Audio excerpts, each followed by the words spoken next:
Okay, so I've never watched this show. It's always kind of existed just out of my radar. Honestly, the premise was the thing that didn't interest me. I enjoy Hazbin Hotel. I really like the idea around the plot for Hazbin Hotel, but its predecessor never really intrigued me in quite the same way. I've covered all of season 1 of Hazbin already, and I've made shorts discussing character designs for them. And in my short discussing Lucifer, I questioned why he looks like a little ringleader, and I got a ton of comments informing me that apparently in this universe, hell is designed around a circus theme. And I say, that's funny, because literally nothing about any of the locations we see in Hazbin Hotel looks reminiscent of a circus at all. This information is only found here, apparently. I don't think people should have to do homework or watch a companion show in order to understand the important aspects of the world or setting for any media. And I really didn't plan on watching this one just because it just didn't seem as interesting to me as Hazbin. But man, my curiosity has just gotten the better of me, so I'm going to watch it and write out my thoughts about each episode and release those reviews every day until I'm done. It should be lots of fun, and if you want to watch the next episode's review early, it'll be available to my patrons a day in advance. So without further ado, let's dive on in. I will say, 44 seconds in, and it is a very familiar flavor of clunky. The animation is manic and is almost too fast to really let me linger on the characters. I can tell this main red dude is asking each person their ideas, so it can be more of an exciting way of doing a roll call. I've learned Millie and Moxie's names, but what he's asking and their answers feel sort of empty.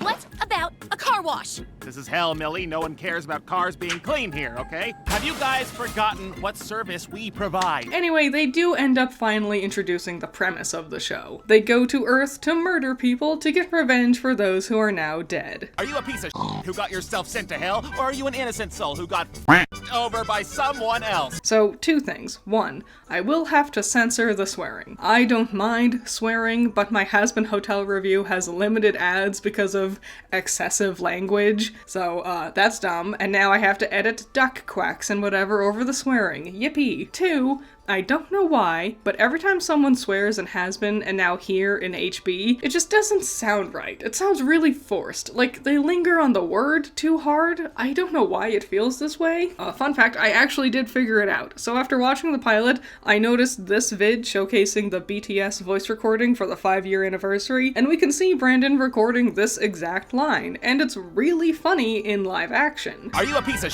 who got yourself sent to hell, or are you an innocent soul who got over by someone else? I think what it is, in live action, his body is a part of the joke. The way he throws his head back as if the wind-up is physically encompassing all of him. Kind of like how a pitcher winds up a ball to throw, making the throw, or in this case, the punchline, come with extra weight. In animation, the movements are much more snappier, and the actions tend to involve the whole body moving a lot, rather than the smaller, tighter, more purposeful movements we see here. So spread the word. I've cracked the code on why Vivzi's animations feel weird when it comes to swearing. Anyways, back to the episode. Look at these over-designed doctors.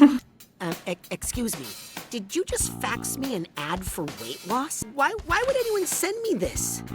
Come on, you know why. This joke does not work well when all of your characters are literal stick figures. I'm hungover from this morning, dumbass. Isn't that my lunch? You know what? I can't take this assault right now. I'll be honest, I know this character is popular. I really hope her attitude gets a lot freaking better because she sucks. Sorry, being a goth wolf with big tits isn't enough for me.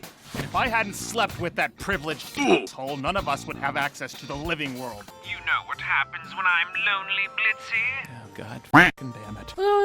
I'm confused. I don't know much about the show, but I do know this. Nobody will shut up about this little gremlin dude dating this owl guy. And they're like this cutesy, lovey family and whatever. This is how their relationship is presented to us at the start. There's gonna have to be a lot that happens to convince me this relationship isn't a minefield of problems. Honey, can you get me the butter? Sir, sweetie. Honey?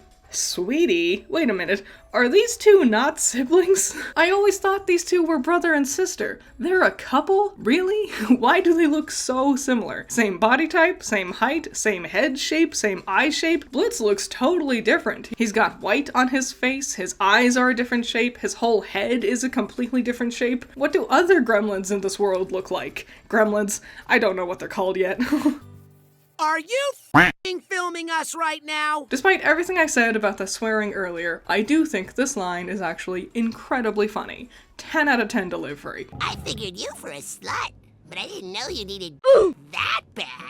This kid's whole final laying into the imps is dumb. That's another problem with the swearing. When everyone swears non-stop, it doesn't mean anything. Like, even the little kids are swearing like a sailor. There are more creative insults we could come up with that don't need to rely on just swearing endlessly. If the kid was legitimately honest about how actually nasty they all are, that would have been much funnier. But because they have him swearing and acting just as abrasive as the rest of them, it just deflates the joke. That's the end of the pilot. I'll be honest, if I had watched this 5 years ago, I would not be very interested in keeping up with it. There's no interesting punch, the characters all come across as a-holes, the jokes aren't very funny, and the premise isn't very interesting. I think people really hyped this up because Moxie is voiced by Richard Horvitz, who is a very well-known voice actor. I'm definitely more curious to see how the real show proper ends up comparing to this. And I hope you'll join me tomorrow when we get to dive into episode 1 of season 1. Hey, how y'all? Get the dog! It don't bite. Yes, it do!